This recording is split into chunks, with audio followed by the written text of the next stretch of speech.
Well, Reza Aslan was a Christian but converted back to the faith of his forefathers. It's Islam. He has now written a book about Jesus. The book has become controversial as it calls into question some of the core tenets of Christianity. The book is called Zealot, The Life and Times of Jesus of Nazareth. And Reza joins me now from Los Angeles. Welcome. Thank you for having me. Well, this is an interesting book. Now, I want to clarify, you're a Muslim, so why did you write a book about the founder of Christianity?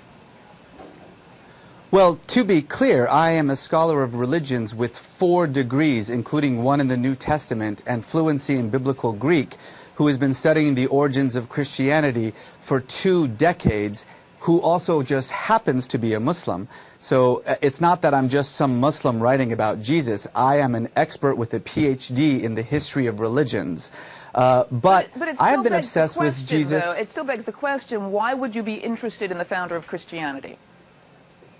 Because it's my job as an academic. I am a professor of religion, including the New Testament. That's what I do for a living, actually.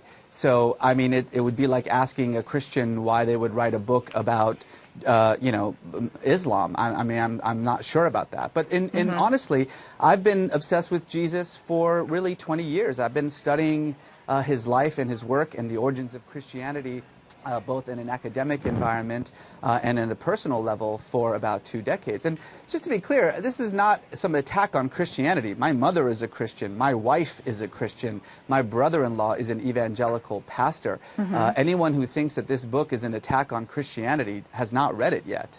But I want to read you some quotes from some people who are criticizing you. One from John Dickerson, who has written an op-ed piece on VoxNews.com, and he says, it's not a historian's report on Jesus. Is it an educated Muslim's opinion about Jesus? He says its conclusions are long-held Islamic claims, namely that Jesus was a zealous prophet type who didn't claim to be God. Well, that's actually not what Islam claims about Jesus. My book about Jesus overturns pretty much everything that Islam also thinks about Jesus as well. And to be clear, I just want to emphasize this one more time.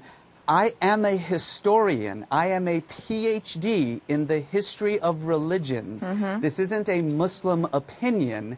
This is an academic work of history, not about the Christ or about Christianity for that matter. It's about a historical man who walked the earth 2,000 years ago in a land that the Romans called Palestine. How are your findings different from what Islam actually believes about Jesus? Well, Islam doesn't believe that Jesus was crucified, first of all. Islam believes in the virgin birth. I mean, Jesus was most definitely crucified, and my book does question the historicity of the virgin birth. So again, I mean, I know that we've mentioned this 3 times now. I'm not sure what my faith happens to do with my 20 years of academic study of the New Testament. I'm just trying to bring out what some others are claiming at this point, and I want you to answer to those claims, which is... Well, it's pretty clear that there are those who actually do not like the book, who are, unhappy with its general arguments. That's perfectly fine. I'm more than willing to talk about the arguments of the book itself, but I do think it's perhaps a little bit strange that rather than debating the arguments of the book, we are debating the right of the scholar to actually write it. Well, let me give you some other quotes from Dr. William Lane Craig, who is a Christian philosopher and theologian. He's written a lot of books and done a lot of debates about science and religion. He said Reza Aslan merely repeats bygone claims about the historical Jesus that have since been abandoned and refuted. What do you say to that? Well, I would disagree. I have 100 pages of notes and about 1,000 books that I use in my discussions. And of course, in any scholarly discussion of Jesus, as with any scholarly discussion of any ancient figure, there are going to be widespread differences. But my 100 pages of endnotes cites every scholar who disagrees with me and every scholar who agrees with me. And I would suggest that anyone who wants to actually comment on the argument of the book read not just the book, but the endnotes, and to figure out where my scholarly argument about Jesus comes from. And I'm sure you're going to find people who disagree with me. Right, exactly. What are your... we're not talking about just people who disagree with you. Scholars, many scholars disagree with you as well. But I want to get to the heart of... I want to get to the heart of, like, what are your conclusions about Jesus?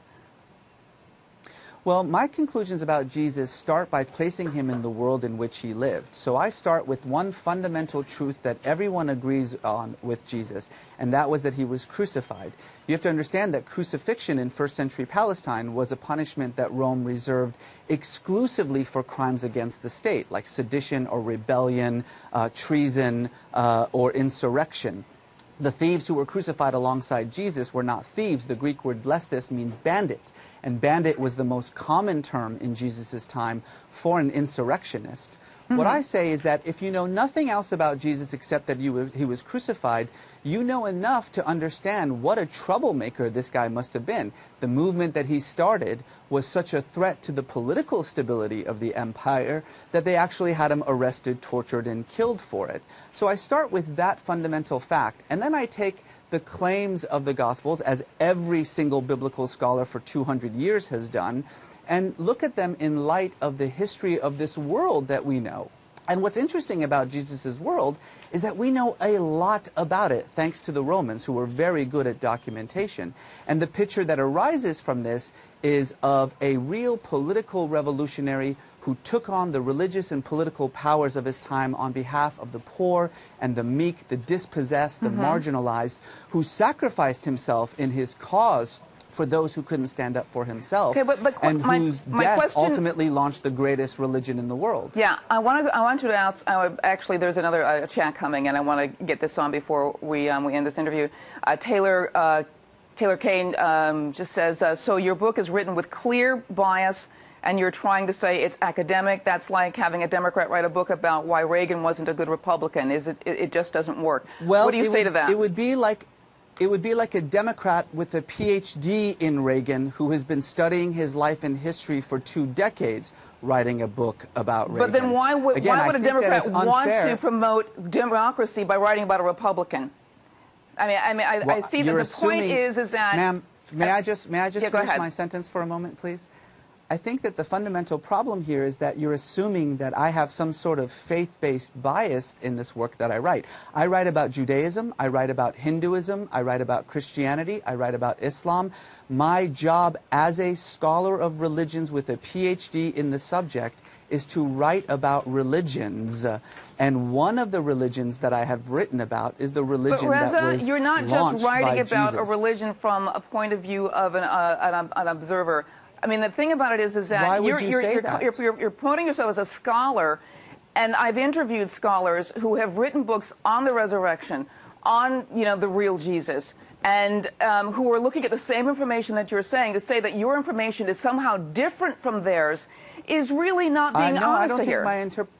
Ma'am, my information is not different from theirs at all. I'm afraid that it sounds like you haven't actually read my book or seen what I've said about the resurrection or about Jesus or about his claims. I think you might be surprised in what I say. And there have been thousands of scholars who have written about this very same topic, many who disagree with me, many who agree with me. That's the thing about scholarship, is that it's a debate over ancient history, and I am one of those people making that debate. I think it's unfair to just simply assume, because of my particular faith background, that there is some agenda on this book. That would be like saying that a Christian who writes about Muhammad is by definition, not able to do so because he has some bias against it. And frankly, every book that's almost every book that's out there is by... But I believe that you've been on several programs and never disclosed that you were a Muslim, and I think that's an interesting full disclosure. Ma'am, the second page of my book says I'm a Muslim.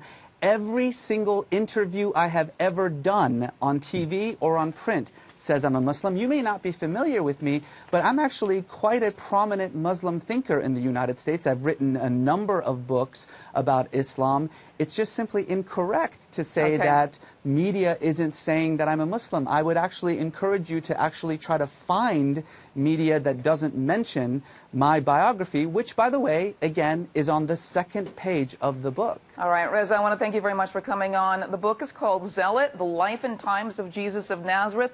I want to thank you for coming on a Spirited Debate. Thank you.